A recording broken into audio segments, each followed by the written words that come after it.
Right there, so that's good. All right, how's everybody doing? This is the Mid Range Podcast. I'm here with Bryce Buchanan.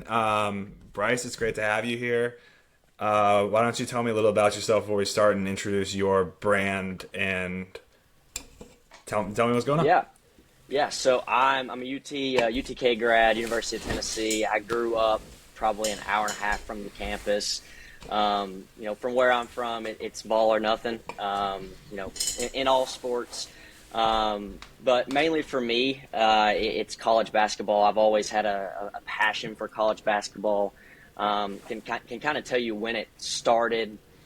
It was back in it's either 2006, 2007. Tennessee fans will know Chris Lofton hit a big time three over Kevin Durant, and funny enough, Rick Barnes coached Texas. Yeah.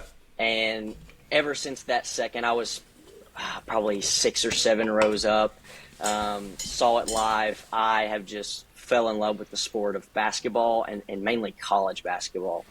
I remember after the game, I went up to KD. I got his autograph on our tickets. Still have those to this day.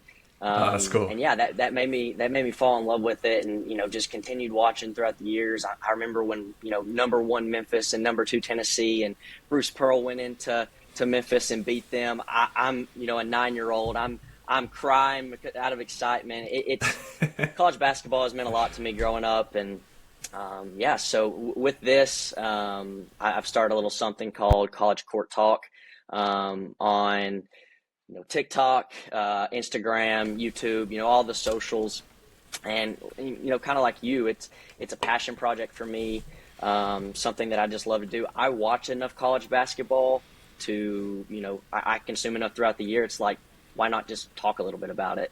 There's going to be a lot of things that a lot more people know than me, but maybe some people enjoy what I do. Maybe I'll say some things that are right, and maybe I'll say some things that people will come back to and they're like, yeah, that didn't end up being right. But that's the fun in it, right? Who's ever had a perfect preseason projection? So, but yeah, that's a little bit about me. Yeah, absolutely. It's funny. It's like on one hand, you want to be right on as much stuff as possible, but the dumb shit is actually probably what is gonna draw more attention in the long run. That's what gets clicks. It seems like out of some of the stuff that I've posted over the last few weeks, it's the stuff that especially like the top five. I'm posting like top five lists at each position, and those are getting traction just from putting names on there that I think people, I won't say necessarily wouldn't have on there, but it's people that I have full trust in that I think is going to shine this year. And I don't think some people necessarily see it that way, but hey, I'll go to it and go into the season saying, those are my guys. So, yeah. Yeah. Fletcher Lawyer, not a top five, not a top no, five. Sorry, guard. Purdue fans. I cannot get behind the Fletcher. Now, don't get me wrong. Fletcher Lawyer is a good basketball player. Of course. He's not a top five shooting guard in the country. I'm sorry. I can't go that far. It's just not going to happen. And they're going to come say, well, Purdue beat you when you had your best team with Dalton Connect. No, it's not that. I like Purdue. I think they have a good team this year. I'm not buying Fletcher Lawyer right now. Sorry. I'm with you, and I despise Purdue as much as I dislike any team. I in can college understand. Basketball. I can understand. I mean, the Big Ten fandom, I'm sure not a lot of people like. Yeah, for sure. I mean, it is funny because it's like Michigan State, really, in the grand scheme of the Big Ten for the last 20 years, has kind of been the top dog to some extent. But like, Tom Izzo is a hard guy to hate, like, because he's likable, and it's like Michigan State will have these rosters that aren't necessarily like talent top tier, but like they win and they play and they're a good watch. Purdue is always like just like the perennial like choke artist, like. And like you had to watch Zach Edey for 2 years, which was like torture. And then, like, don't get me started on that. That's a tough subject. I like to call him around these parts the foul merchant, but that's another conversation. Yeah, well, Edey was hilarious. I mean, every post up was an elbow into someone's head that went uncalled, which is always hilarious. Yeah, and then there's people complaining about how people are fouling him. I'm like, well, they probably are, but he's also throwing, elbows at people to get this space that he's creating. So, yeah, totally. But yeah, I was happy to see him leave. I was happy to see Yeah, him leave. yeah. So was I, and it would crack me up when it's like first preseason game last year. I think he had like nine fouls in the first game. Yeah. But beside the point. So Tennessee guy, but Tennessee basketball guy, even from like mid 2000s. You're saying is Yeah. that Yeah. can't be particularly common in that area, right? It's got to be mostly football Well, first and yeah, I mean, foremost. and I'm not saying I'm not a football guy or baseball guy. Unfortunately, we lost our head skipper today in baseball, and Yeah, it's been a very dark to day in my San Rocky Francisco Top. Giants. Yeah. Oh God, I didn't know that before I hopped on here. No, but he's gonna be awesome. He's got a fan Yeah. from me. I'm gonna be a Giants guy now. I'm not an MLB guy, but I'll watch the Giants just because he's there. But no, I like all sports, but I think basketball it's just different for me. I wouldn't say that's very common here in East Tennessee. Yeah. It's pretty heavy football, but I think over the past, I guess, 10 years Barnes has been here. Maybe since the first or second year Grant Williams and Admiral Schofield's been here. Yeah. Basketball's definitely taken a step up, and obviously we were when Bruce Pearl was here with Lofton and Jawan Smith and all those guys, it was also popular then. But I think over the past, I would say 5 or 6 years, Tennessee basketball has really taken a jump in popularity. Yeah, Tennessee basketball, obviously, like they are one of the top, let's say, 10 teams in the country, almost coming to the end of every year. Always a top 3-4 seed, minimally. As we both know, and I don't mean to bring up something that's going to hurt to talk about, but they have yet to go to a Final Four, right? They have. And They have. is that something you see changing this year, or where are you at with Tennessee basketball? So here's my thing, and every year I'm going to go into it as a fan saying, absolutely, this is the year that it happens. I think personally, and maybe people say this every year about their team specifically, that this is the best roster that Barnes has built since he's been here. If you look at it, just mapping it out, you got, in my opinion, the best point guard in the SEC in Jacoby Gillespie. And no, that's not just because he's from my hometown and I went to high school with him. He is the best point guard in the SEC. Actually, I was a senior. He was a freshman. I was the point guard. He was arguably better than me at that point. I remember moments on we were running our plays and stuff. He was on scout team, which why was he on scout team? I'll never know. And he's just making us look silly out there. And I'm like, he's going to be a star. I thought, coming out of high school, he went to Belmont. I knew he was going to show out there. And then obviously he went to Maryland with, Kevin Willard there. And, luckily for Tennessee fans and people from the East Tennessee area, Willard decided to take the Nova job. And I think after that and after he left, it was, pretty obvious where Jacoby was going to go. But that's beside the point. I think he's the best point guard in the SEC. If you just look at it from, a statistical standpoint, I mean, he averaged, I think, 14 and 5 last year while shooting 40% from three. That's efficient. And I think, in Barnes' system last year, I think he didn't have as much as the keys to the offense in Willard's system, but in Barnes' system, even when he was recruiting him, he told him, hey, you got the keys this year. It's going to be your team. And I think he's going to take that and run with it. And then you pair him with the top 5, player in last year's class and Nate Ament. And you're thinking this team could be special. I mean, Nate Ament's arguably a top 5 pick, definitely top 10 pick. Granted, he does what he's supposed to do. And in next year's draft, it's hard to see those two not on all SEC list, and it's hard to see Jacoby not in the Player of the Year talk in the SEC, and potentially even in the country. But you bring back most of your front court and Felix Okpora, Cade Phillips.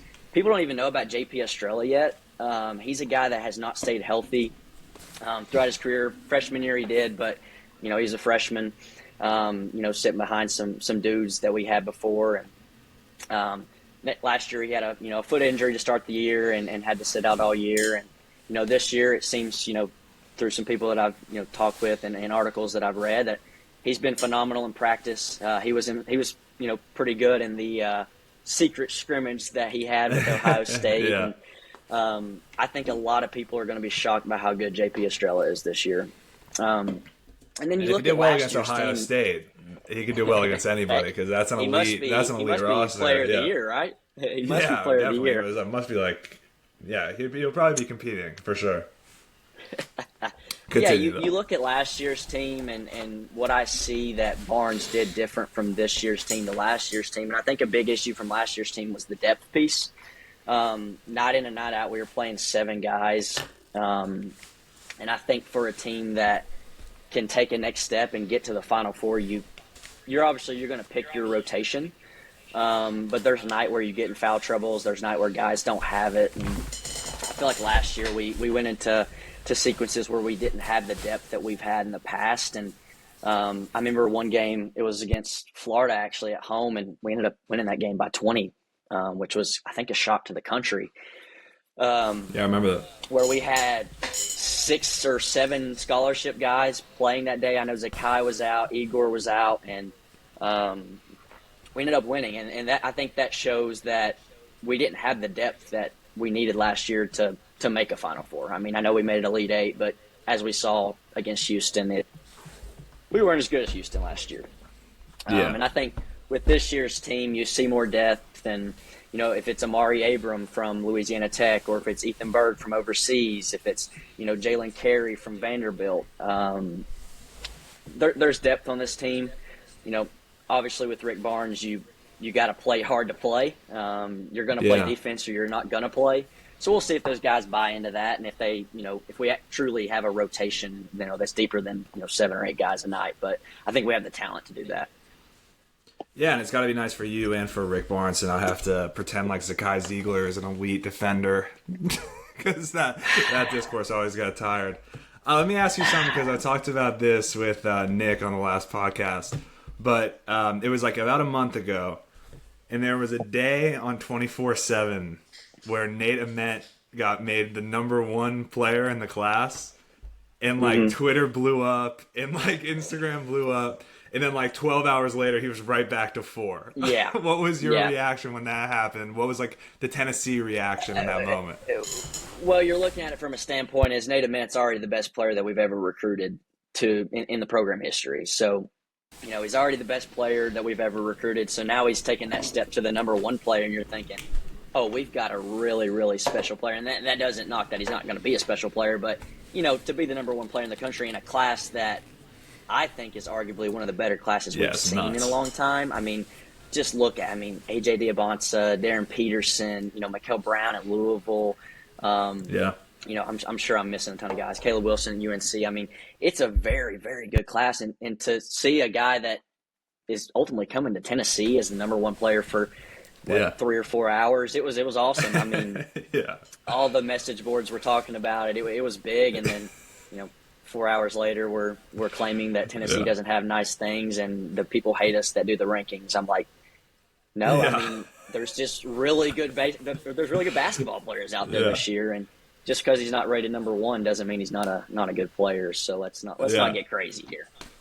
No, that was it's just funny. It's so funny because it's Nick and I were talking about this last time, but it's just this idea of this completely subjective number shifting months out from the AAU and summer season ending, so it's completely irrelevant to what these guys high school they're cruising college. over. Yeah, exactly. they're already in college, practicing with their college team. Yeah, I'm a guy that personally I don't think rankings you have your top guys obviously, and but I don't think rankings necessarily mean much to me. Look at Zakai Ziegler. He had a fantastic career at Tennessee. Truthfully, he had it was amazing. He wasn't even. I don't even know if he was ranked. He and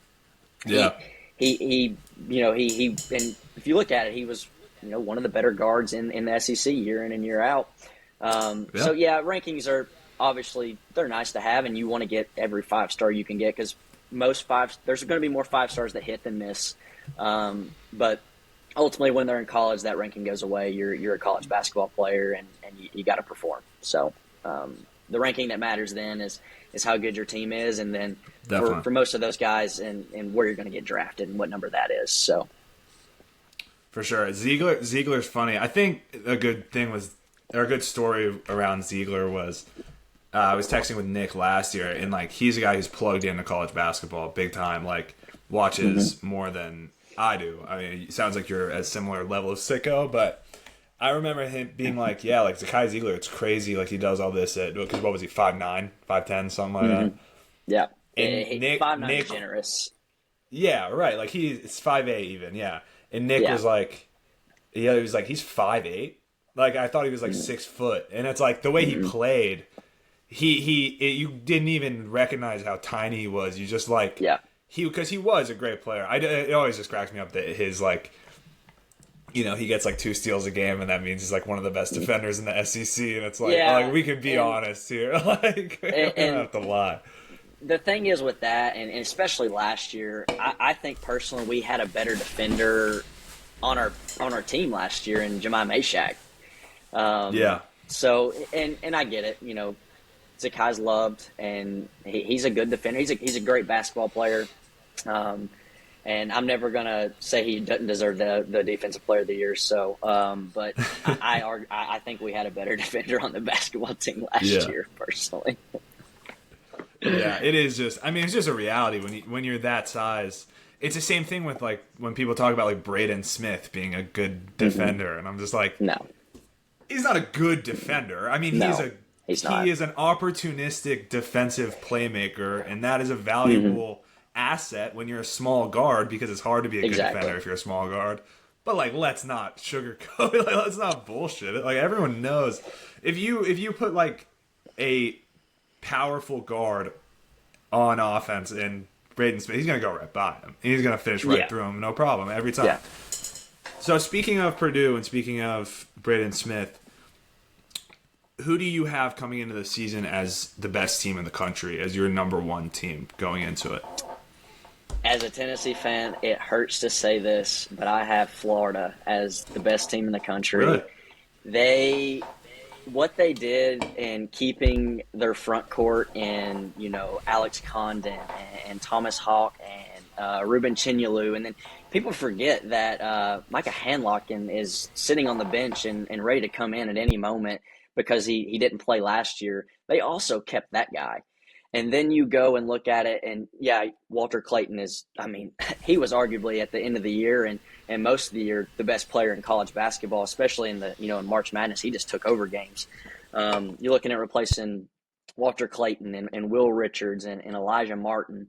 But look who you're replacing him with. You're replacing him with Boogie Flan, who, he was hurt last year, but, if you're looking at a statistical standpoint, he was a 14-5 guy each night. And most people are going to take a next step when you're that level of a basketball player. And then you bring in a guy from Princeton, Xavier Lee, who both of them can handle the 1 and 2 position. It doesn't matter who you get the ball to when one of your 3 front court guys get the rebound, because they are going to get the rebound. They can push the ball and they're going to shoot the ball. You're going to look at a super big lineup with Hawk at the 3. I think I'm saying his name right. I know he has a weird pronunciation of his last name, but you're going to look at, I mean, he's 6'9", or 6'8", 6'9" at the 3 position, and then Alex Condon 6'10", and then Ruben Chinyelu 6'10", 6'11". You got 2 point guards that you can get the ball out to, and in a Todd Golden system, they're pushing the basketball. That's his bread and butter. He's going to push the basketball, and when he's done, he's going to get into a set that he likes, and he's going to get his guys an open shot. So I think they replaced with really good players from the portal. I think he kept guys that he needed to keep to have a really good basketball team this year. I am also in belief, in order to be the best, you have to beat the best, and I think they're the best team in college basketball coming into the year. That's fair. Todd Golden, great college basketball coach, and even better guy, right? I mean, we all know on and off the court. Yeah, he's a guy who really guy brings off it. The court, from what I've heard. Yeah, it's 100%. No, yeah, Florida's awesome. We did SEC. It came out on Wednesday. We recorded yesterday, but Nick picked Florida. I went with Kentucky to win the SEC. I just thought Owe, Diabate, and Quaintance was enough to say that they were the best team in the SEC. Although I didn't, I had Houston as my best team in the country. If you're talking a national scale, what sets Florida apart for you from a Houston or from a Purdue on a national scale? And then we'll talk a little more SEC. Yeah, and kind of just back to my point, I think for Florida, their depth. I think when you look at Todd Golden, I love the way he coaches basketball. He's an analytical guy, and I think the game is turning into a lot of analytics. I love a team that is super, super fast paced and can shoot the basketball. In today's game, the 3-point shot, you pretty much live or die by it, or a lot of teams do at least. And that's what he brought in with the guys from the transfer portal, and that's also what he's instilling in the guys that also came back. He's putting Hawk at the 3 to spread the floor, and I think he's going to have that ability. But then you look at the power forward position in Alex Condon, who could have left and went to the draft this year and probably been a late first round, early second round pick, but ultimately decided to come back. He's also going to stretch the floor at Florida. I think with what they brought back and the bench pieces that they've also added, and you look at Klavzar, who didn't get as much playing time as last year, but when he did go in, he showed out and has the ability to do that. And then they bring in AJ Brown and CJ Ingram from high school and things like that. It's hard pressed for me to see them not be the first team in the country coming into the year, and I know the AP poll doesn't have it as that. I think you could arguably say that Houston or Florida could be right there with the Purdue, right behind them, maybe. I think UConn could also be, right there as well.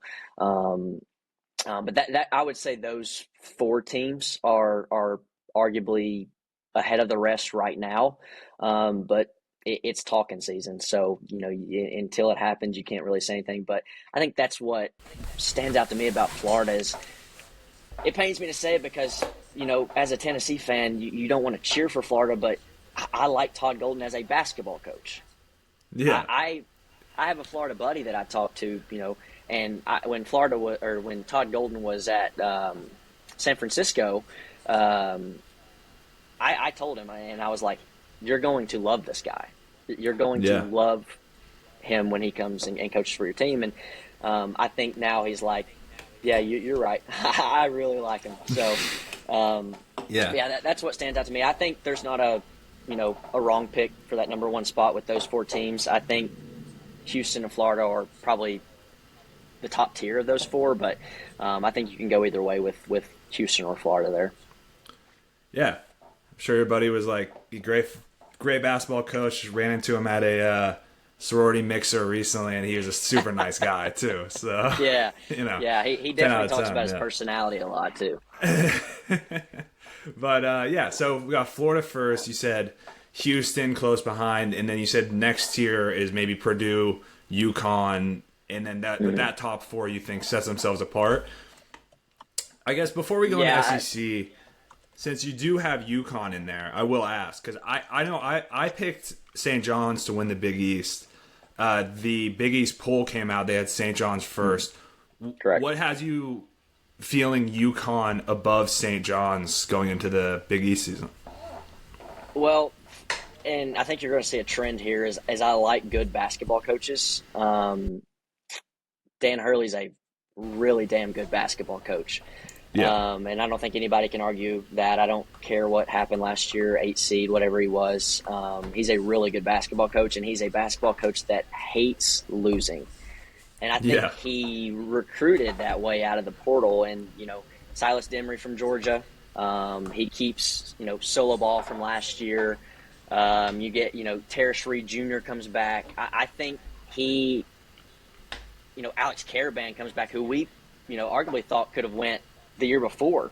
I don't think he had the season he thought he was going to have last year, but, he's got to be motivated to have a really good year coming into this year. So I think with those 4 pieces and some of the bench pieces that he has and just who Dan Hurley is as a coach, I think they're going to be really good. And it's hard for me to pick against a Rick Pitino coach team because, it's Rick Pitino.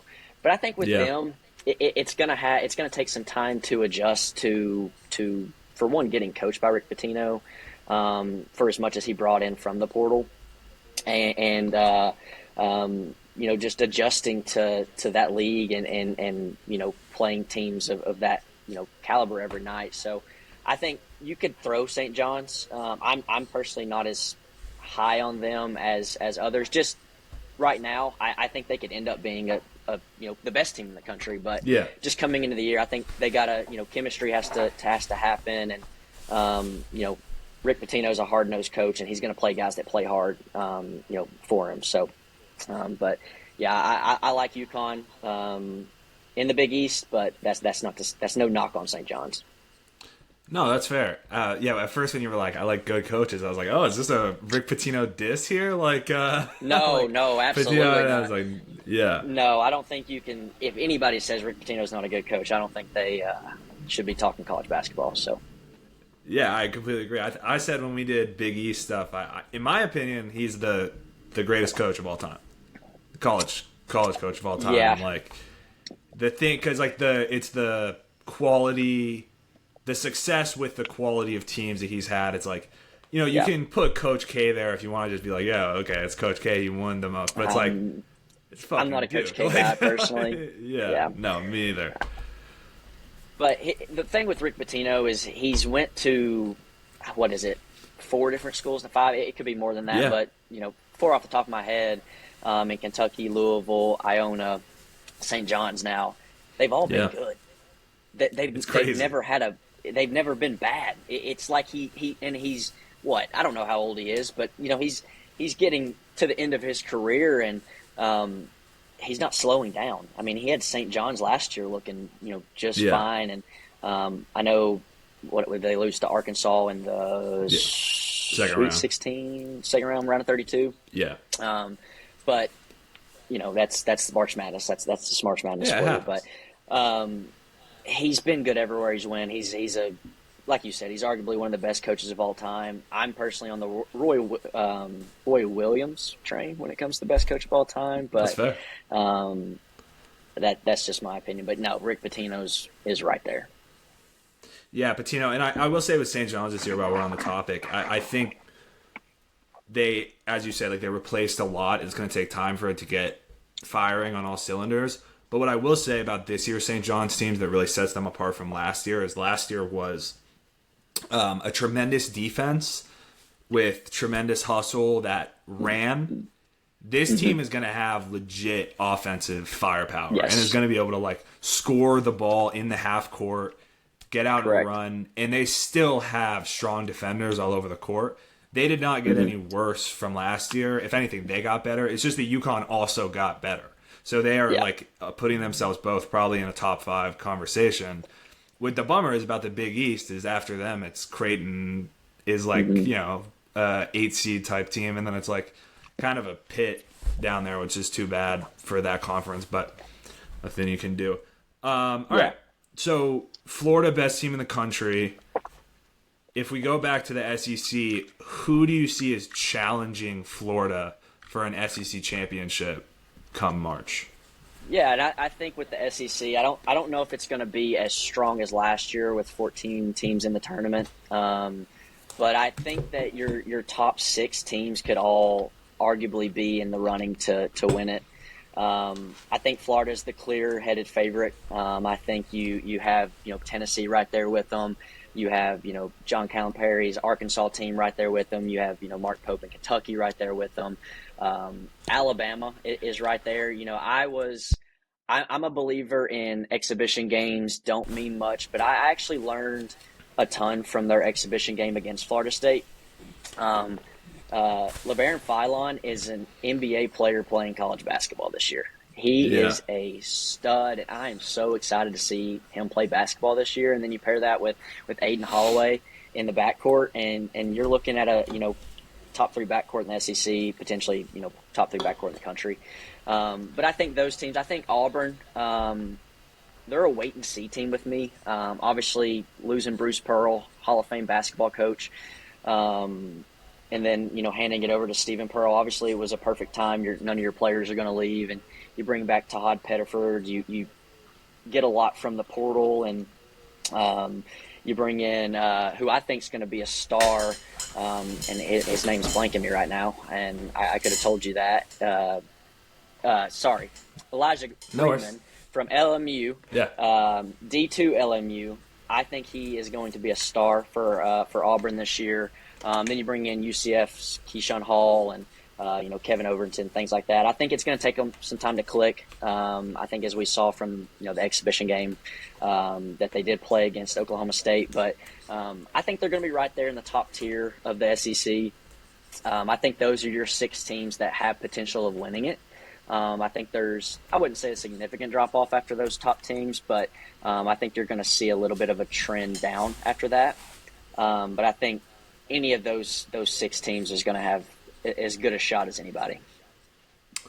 So if we stay in the SEC, Nick and I both kind of questioned how Auburn's going to perform this year, as maybe like they don't quite have the talent they've had in the past, and you lose Bruce Pearl and you replace him with his son, who's obviously completely unproven coach. Yeah. Like literally zero experience as a head coach, which is pretty nuts. I didn't understand. So my thought process when it all happened was, obviously I knew Stephen Pearl was going to be the next head coach at Auburn. That's been known for, I think, a little bit now. I figured it was going to be more of like a 1 to 2 year little trial run. If it goes well, it goes well. If it doesn't, we'll move on. Well, they gave him a 5-year deal. Yeah. Obviously, those guys know a lot more than me, but that's a pretty large deal and a long term deal to bring to a guy that's never coached college basketball, and you're bringing them to crazy. A team that just came off a Final Four run. I don't know. It's a wait and see game with me. Maybe I don't put Auburn up there just yet, but I think they had the talent to do it. But in the video I had of breaking down them, they did lose a ton. I mean, you lose the best player in college basketball, and Johnny Broome. It's that's tough to overcome. Yeah, it's a little like it's a little messed up what Bruce did to his own son. It's kind of like it was a little like Harbaugh-y, where it's like you leave right whenever everything's hitting the fan. It's like, all right, I'm gonna get out of here while everyone still loves me, and then you're fucked. Like it's gonna look bad for you. I was a little confused on it. I don't know if it's he was just ready to be done with it, but I feel like a lot of coaches, when they're ready to be done with it, it's recruiting. I know it's the NIL piece of it. I know that's take a lot of our great coaches out of college basketball. But when he did it, you already have your team built. There's no more negotiation with NIL. They can't go anywhere. There's no transfer portal window unless you leave. So now you just get to coach, which is why you do it. So it was a little obscure to me to see him leave that late. Maybe it's a sign that he thinks this team might not be as good as years past, and he wants to leave on a high note and go into the Final Four. That's just me speculating. But I think Stephen Pearl's walking into a fan base that's having a win now mentality. I don't think he's going to get an asterisk next to this year. Oh, because he left late. I think let's win now. We have the roster to do it. So it could be a wait and see game with Auburn. And it's going to be tough when his dad's running for Senate right down the street, and you gotta deal with that at the same time. When you go down the list in the SEC, I think it kind of gets to that, let's say that third tier outside of contenders, and then you got that next group, top 25 type teams, and then you get down to like say the Vanderbilts and the Missouris. I know. I feel, and my co-host felt as well when we talked to SEC, that Vanderbilt was kind of one of these sneaky teams that could be really, really good this year. Where are you at? What's a sleeper team for you in the SEC that you think could kind of come out of nowhere? Yeah, so I think, and this kind of goes back to the coaching, I am a big fan of Buckyball at Texas A&M. He was on my short list for if Rick Barnes decided to hang it up to be our next head coach at Tennessee. I love his style of play, the fast-paced press, 5 in, 5 out. I love that style of play. I'm a fast-paced guy. Let's get the quickest shot, more possession, turnovers. Let's go. I think he could have a really sneaky good year this year in the SEC. Another team, and why are we not giving enough love to Ole Miss? Like, Yeah, What culture. what have they not done? Yeah, well, what have they not done in the SEC? And I know Chris Beard, one of those great basketball coach, maybe not so great guy. Yeah, I get culture. it, but from a basketball coaching standpoint, Chris Yeah, Beard's elite. 100%. He's an elite basketball coach. They bring back, Malik Dia. They bring AJ Storr. He didn't have a great year at Kansas last year, but if you look at him at Wisconsin, he's a star. So if Chris Beard can get the Wisconsin AJ Storr this year at Ole Miss, why can't Ole Miss be good? You bring in Travis Perry from Kentucky, who can shoot the basketball. I don't think Ole Miss gets enough national love from a lot of people. And I think last year, I don't think they were in that top tier of the SEC necessarily, but they could beat any team on any given night. I remember it was a late February night, and we went into Oxford, and ultimately we lost the basketball game. So Yeah. Chris Beard's an elite coach. I don't think he gets enough love, and I think Ole Miss could be really good this year. Yeah, that's totally fair. So Ole Miss and A&M, you've got as sleeper teams. Let's go to the other side of it. We kind of talked about Auburn, so give me another team in the realm of overrated. Like, who's a team that you think's maybe getting a little too much hype coming into the season that won't live up to it?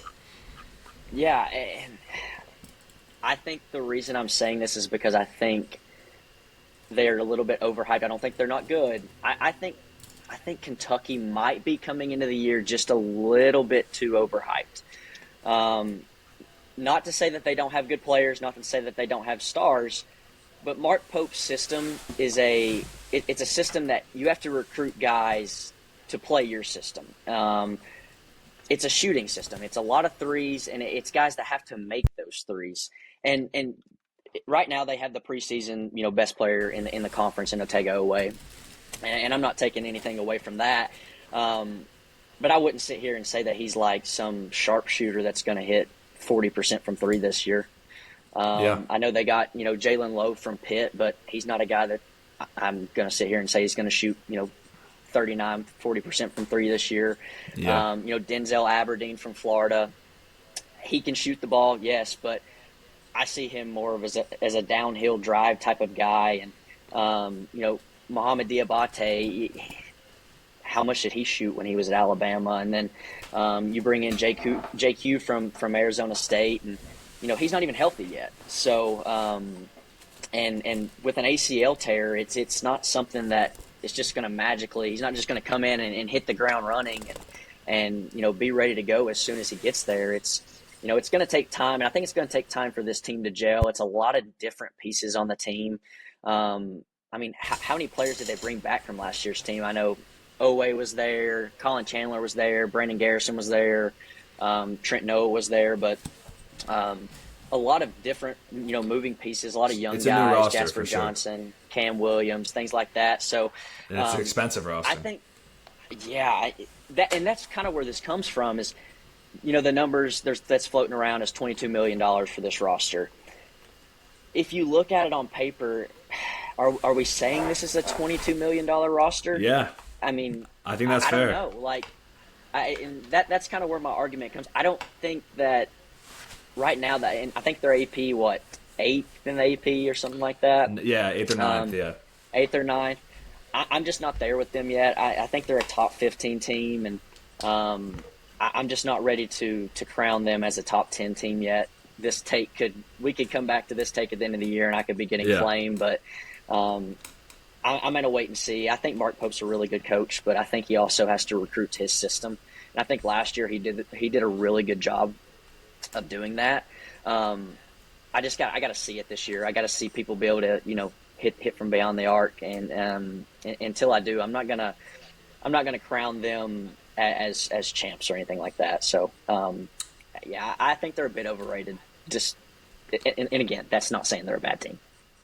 No, yeah, I think that's fair. And I think it's a good point that maybe I hadn't considered until you mentioned it, but it is fair to say that Oweh and Lowe have actually not necessarily shown that they're incredibly efficient three-point shooters in general. So to expect them to magically be that under Pope's system is maybe a little more projection than people are letting on. Mm-hmm.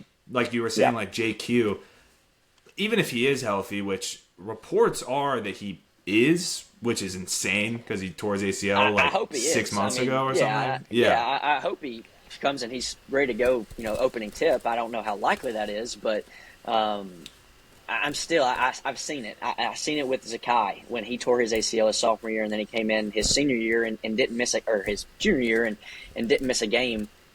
He wasn't the same Zakai he was his sophomore year till about midway to the 3/4 of the way through the season. It takes time with those injuries. You gotta get a feel of the game again. You gotta be comfortable putting yourself out there to make plays. You just tore your ACL. You don't want something like that to happen again. So, that's kind of where I'm at with that. It's just a wait and see with them. I think once they get into SEC play, they should be at the peak of their powers, hopefully. Mm-hmm. And that's the time where they can find their form. I kind of think the same thing with St. John's too, because it's two pretty new rosters, and like you said, coaches that really want to get you to do their thing.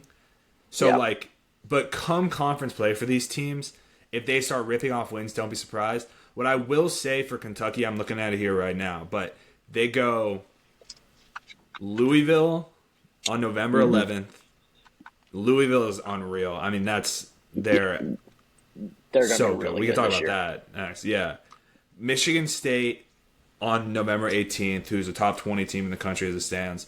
UNC, who's top 25 on December 2nd. And then you go Gonzaga, Indiana, and then you go St. John's right before conference play starts. So it's a tough non-con for Kentucky. And like we said, a Kentucky team that kind of needs to learn how to play together. Now, I still think they're the best team in the conference. I think that Mark Pope, I have a lot of faith in Mark Pope after what he did last year. Because I think you're right. I think when you say, he had guys fit in his system and he knew how to find those guys, I almost think he made those guys fit his system. He had those guys. He could have made anyone fit his system because I think he's a really, really, really top head coach. And with the backing that they have, I think they're going to be really good this year. But I agree with you also that it's a little more unpredictable than maybe people are letting on.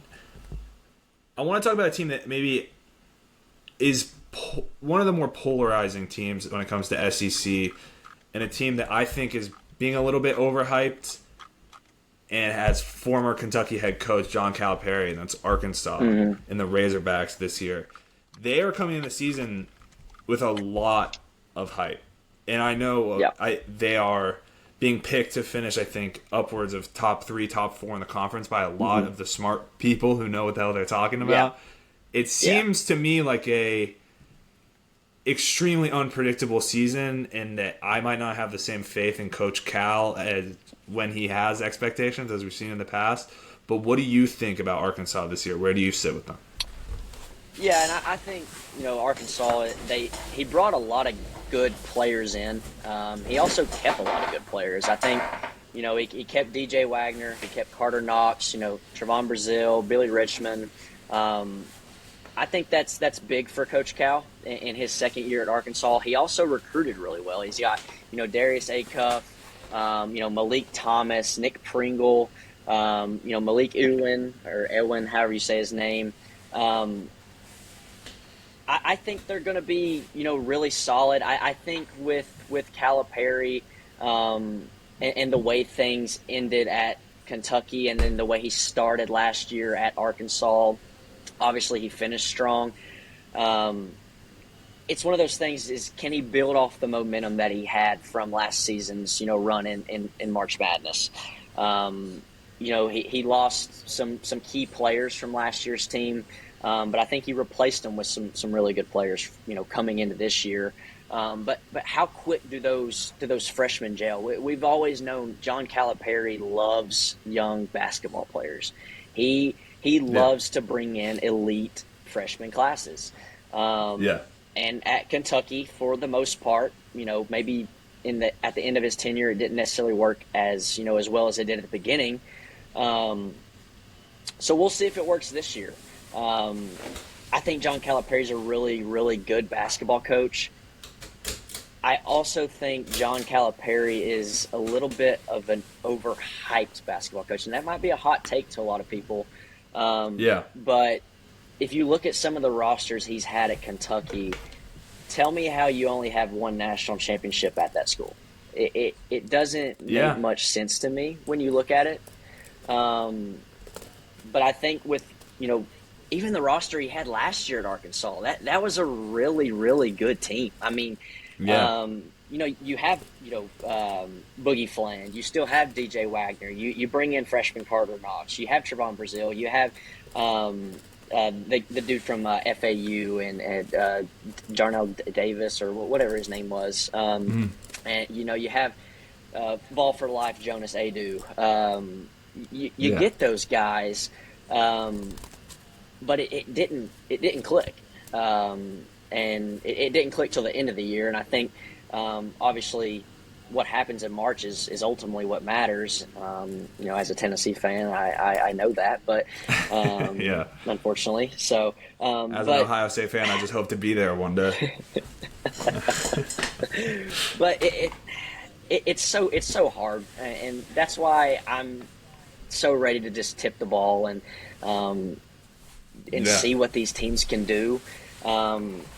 So they could be another team that could be a little bit overrated, or they could be a team that's sitting right there. I know if you look at it from a Ken Pom standpoint, he is not a fan of the Arkansas Razorbacks this year.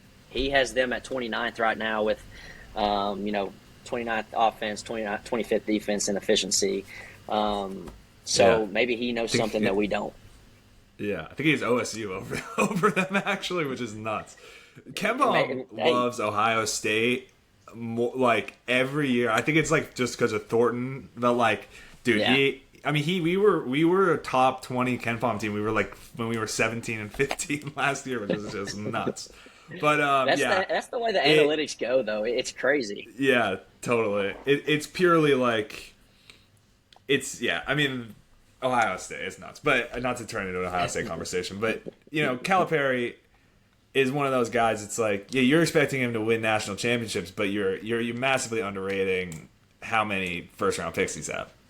And we all know that's what really matters in college basketball, right? He's a great recruiter, a fantastic recruiter. He could get any kid he wants. Maybe not so much now that we're in the NIL era, but before then, he could get any kid he wanted. To not have multiple national championships with rosters that good, it doesn't make sense to me. It'll never add up, and that's why I don't think you can ever put John Calipari's name with the greats like Rick Pitino, with Roy Williams, with Coach K, and coaches like that. I just don't think he's there yet, and I think he's also one of those coaches that I don't know how much longer he's going to do it. But I don't think he's at that tier yet. But I think a lot of people believe he is. I'm just not there with him. So I agree. He's we like to joke here at the mid range that he's impacted young men's lives more than anybody, and that's really the more important thing, isn't it? That's I guess that might be his motto, because that's all I got right now. Did you see him? He was like in an interview recently. I think it must have been maybe SEC Media Day, but he was like he feels like college basketball is getting too transactional, and that if it gets too transactional, he's gonna leave. Are we acting like incredible. Before NIL was a thing that he wasn't paying players under the table? Come on, dude. Him of all people too. It's like, dude, you were the transactional guy. You think these guys are just wanting to go to Lexington, Kentucky, and live there for 6 months? Like, I've been to Lexington, Kentucky.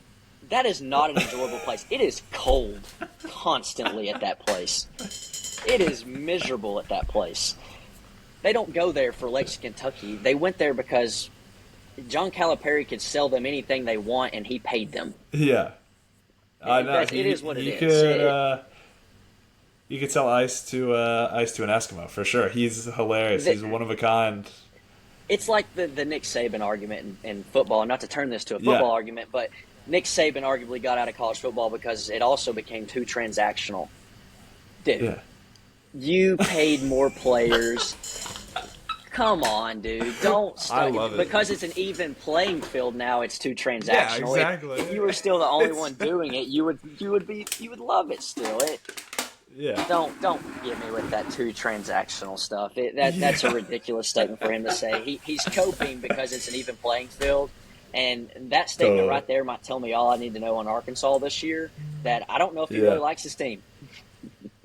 Yeah, no, definitely. The Saban thing is hilarious because it's like, yeah, all these Midwestern schools with the alumni that have deep ass pockets can finally spend their money on players. It's like, Yeah. And then that's when you're like, no, it's not the same anymore as it used to be. It's like, yeah, because you can't stack 5 5-stars at one position and then just wait for one guy to go to the NFL and then put the next guy in. Like, it's hilarious. It's unbelievable. Saban is miserable. And he's miserable. Don't get me started on him. I was just listening. I was listening to Part of My Take today, and they had Russillo on, and he was talking about how like this idea of Nick Saban.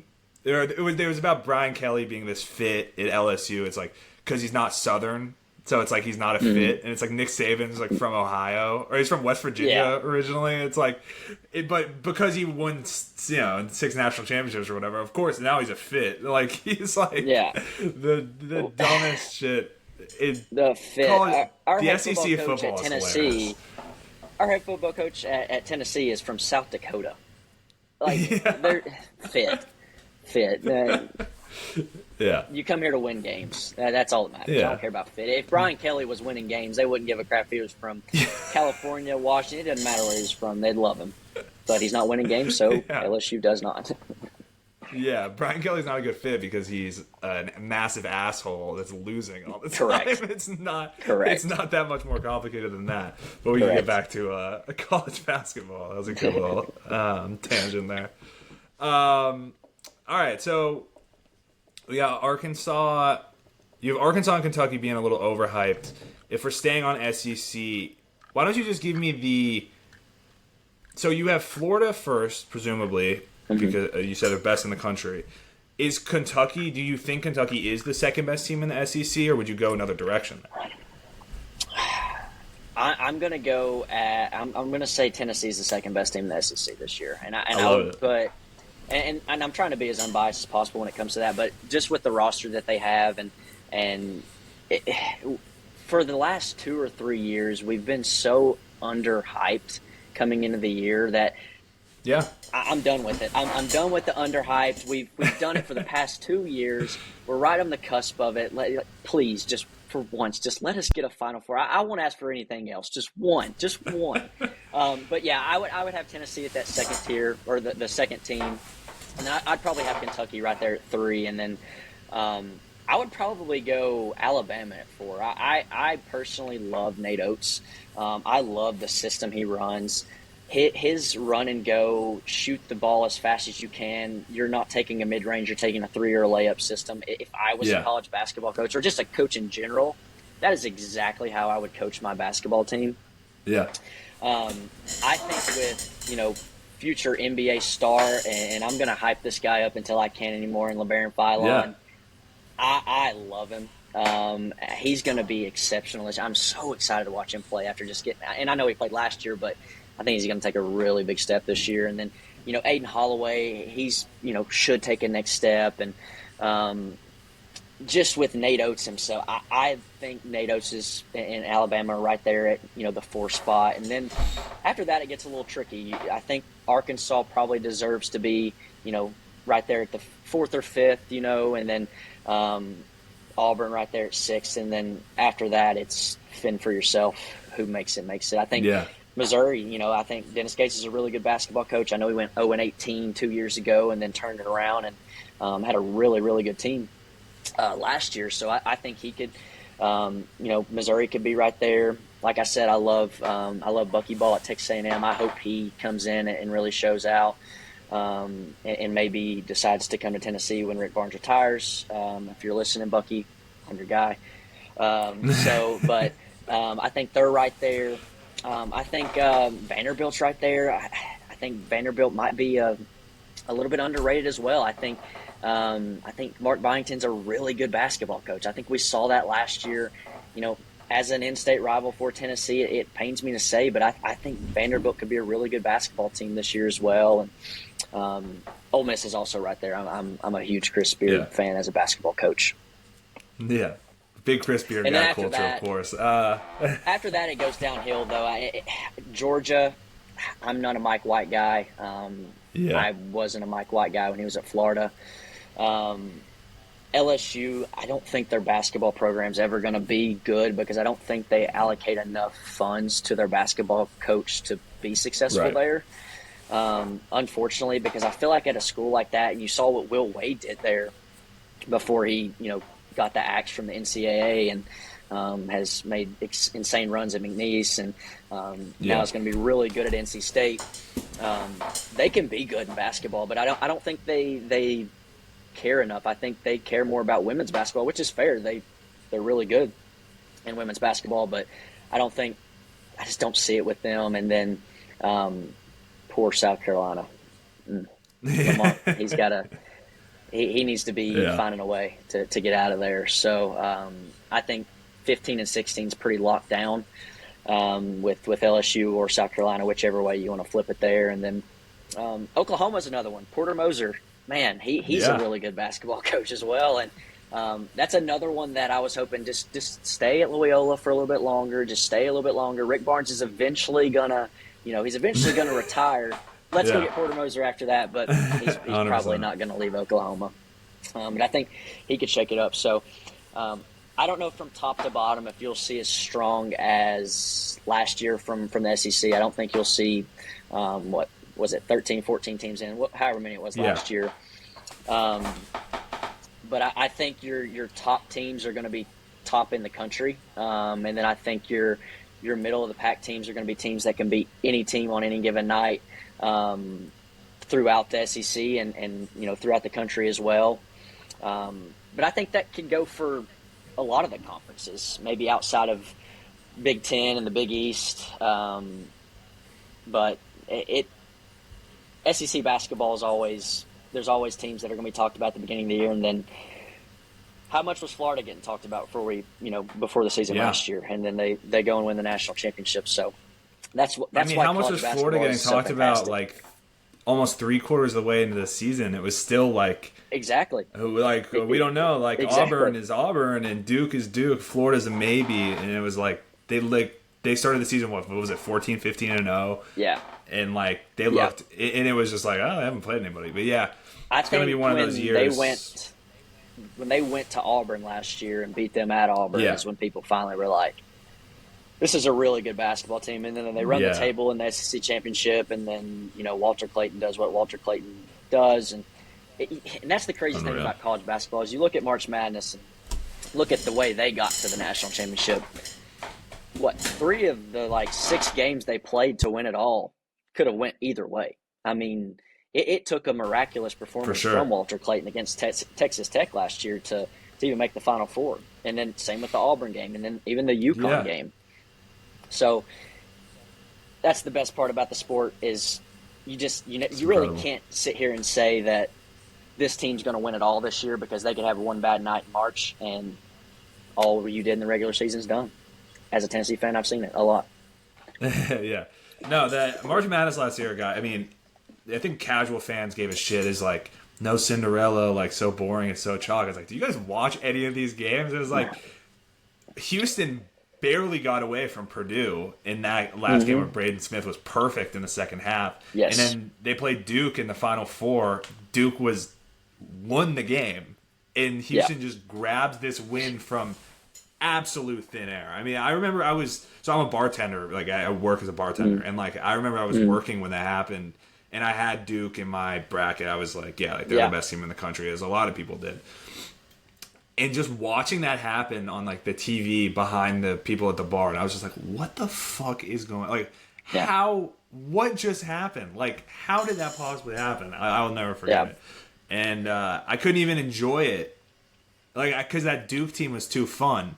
So I couldn't even enjoy Duke. It wasn't even Coach K anymore. So it was like, this isn't even funny to me anymore. Now it just like bums me out that like Duke is choking, which, and then I was like embarrassed that I cared because it's fucking Duke. So who cares? It really sucks to see that because I like John Shire and I loved the Duke team last year. Cooper Flagg was just phenomenal. I mean, he's a generational talent.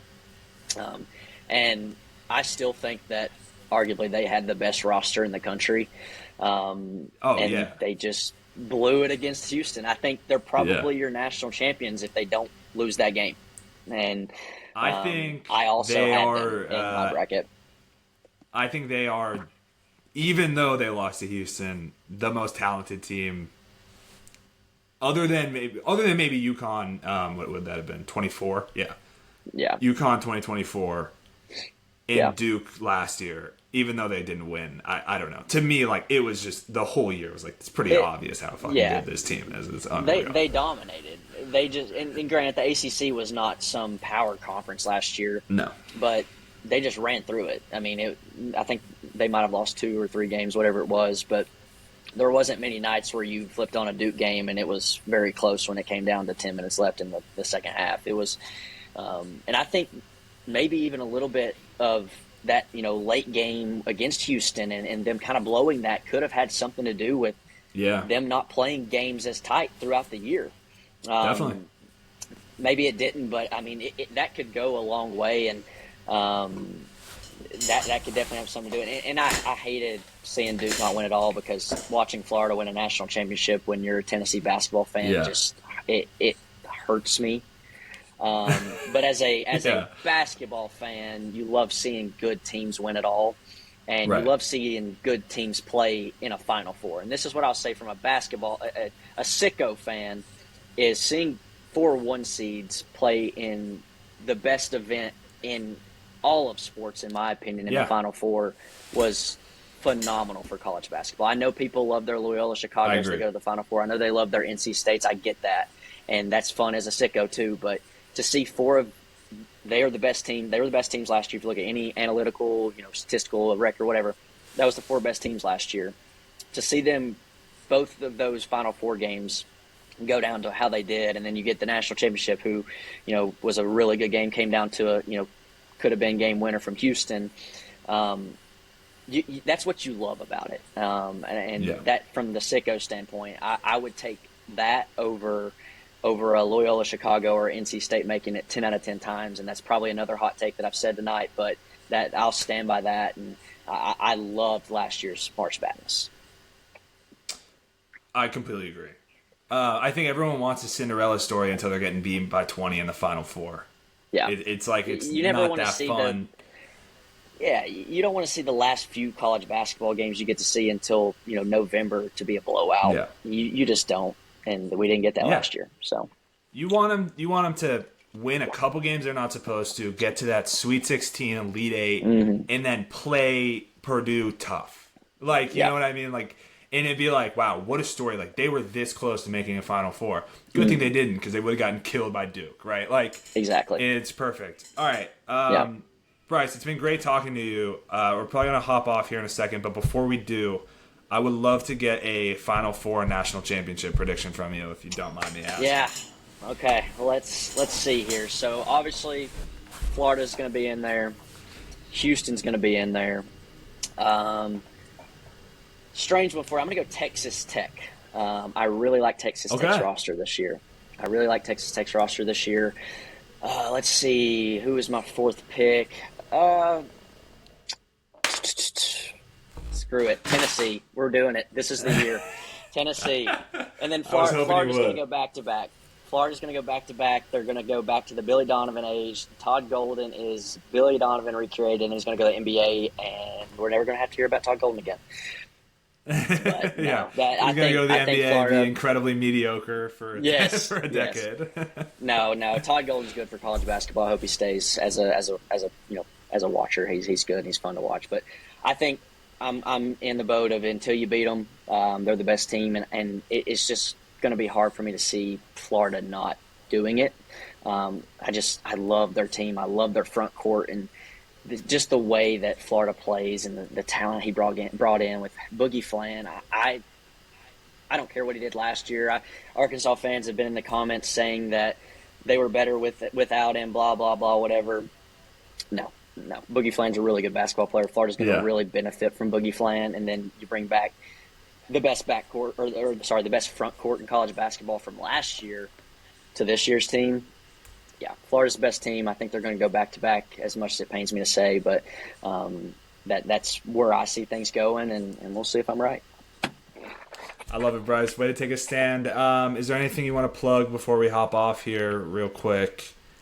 Yeah, College Court Talk on all socials besides Twitter. On Twitter, it's College Court T. You can find me on TikTok, Instagram, YouTube, and Twitter as well.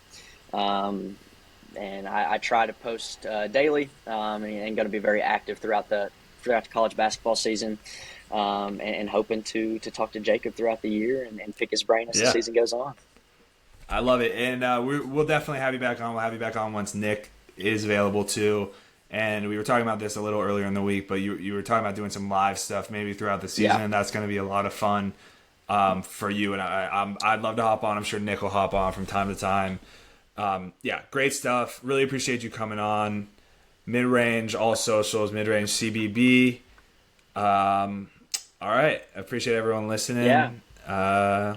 Signing off. See y'all.